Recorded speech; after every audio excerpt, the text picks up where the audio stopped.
So Bill Barr sat down for an interview with CNN. He came out the other day and said, yeah, I'm going to vote for Trump, even though he very famously sort of led the charge in saying, this guy's trying to get the election overthrown. This guy is trying to direct me to seize voting machines and, like, declare him the winner. Send out a fake memo saying we need to investigate the voter fraud. So people are kind of shocked that here you have a guy who knows Trump is dangerous, knows Trump is an authoritarian, knows he tried to stay in power, knows he'll probably do it again. And he comes out and he's like, well, I mean, I like tax cuts, so what am I going to do? I'm going to support him. So he goes on CNN. He gets pressed a little bit here and there. But that's not the part I'm really interested in. The part I'm interested in is what you're about to see here. He sort of verifies or confirms something which is astonishing about Trump and stuff he would say behind the scenes. And look at how he tries to fucking, like, brush it off as if it's nothing. This is incredible. Watch this. I hear from a lot of Republicans who defend Trump saying, well, that's a hypothetical and that's ridiculous.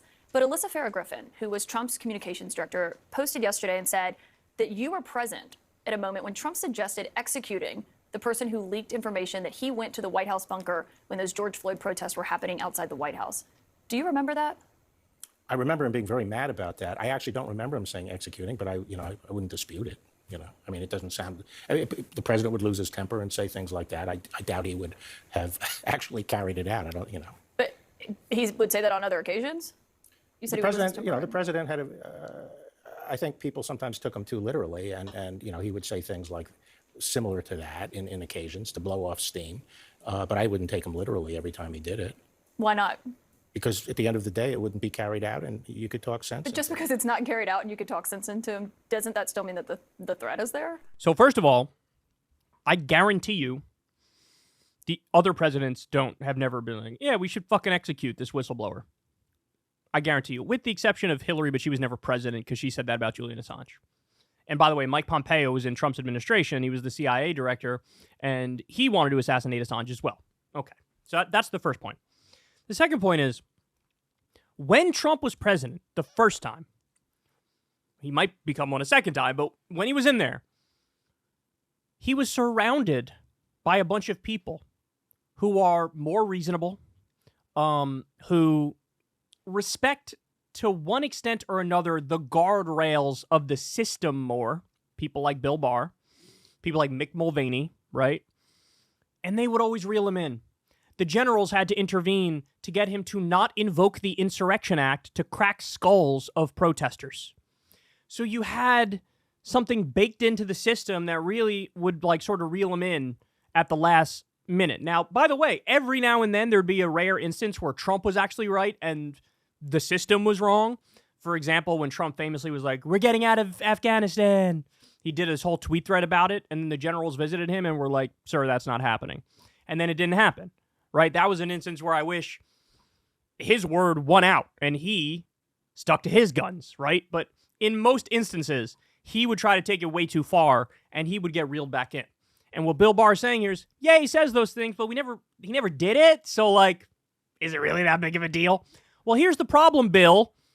If he's in there again, he will not be surrounded by people like you or Mick Mulvaney or any of the more establishment figures who have at least some minimal respect for the guardrails of the system. And so the next time he goes in there and he says, yeah, we should execute this person or that person, either his little loyal fucking sycophants will do it, or, best case scenario, you could maybe haggle him down to, yeah, let's imprison some of these motherfuckers without any legitimate charges and throw away the key, right? Let's do political prisoners. Let's have hostages.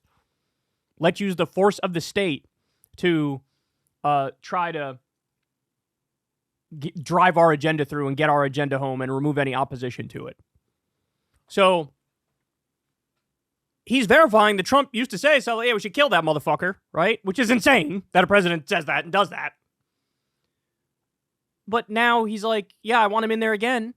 And like I said, they'll either do it this time because he's going to be surrounded by MAGA loyalist sycophants, or they'll, hey, that's too extreme. Let's just imprison them.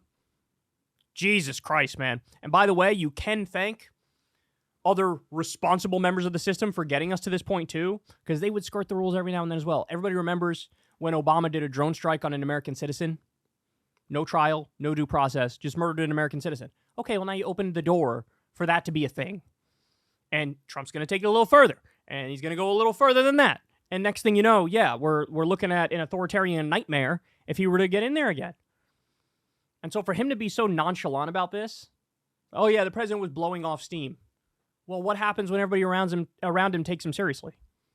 No, that could never happen here. There's already been like 47 things that we thought could never happen here that have happened here. So spare me that, like, oh, that seems like it wouldn't happen. It's too extreme. I can't imagine that. Well, again, so many other things have happened that we could have never imagined. They happened. And I don't know why this is any different. I don't. So, buckle up, man. It's going to get ugly. Hey, y'all, do me a favor and like and subscribe. It helps out big time in the algorithm. Click the bell as well for notifications when videos drop. And watch that video on screen right now. You know you want to.